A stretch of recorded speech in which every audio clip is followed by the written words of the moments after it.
How to make syrup for wasps.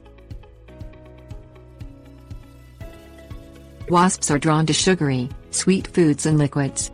These include sodas, fruit juices and the sugary syrup used in hummingbird feeders.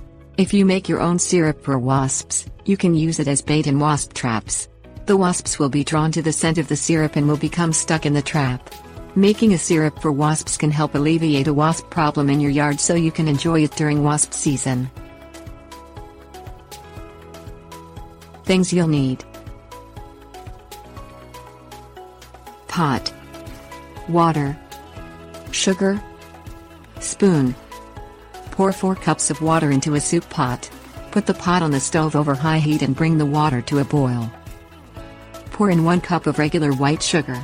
Stir the mixture until the sugar dissolves. Lower the heat to a simmer. Let the sugar water simmer for 5 to 10 minutes, stirring every 2 minutes so the syrup does not stick to the pot. Take the pot off the heat as soon as the syrup is thick enough to coat a spoon and not run off quickly. Tips warnings. Add a teaspoon of dish soap to the syrup if you are using it in a trap. The wasps will get stuck in the slippery liquid and will not be able to fly out.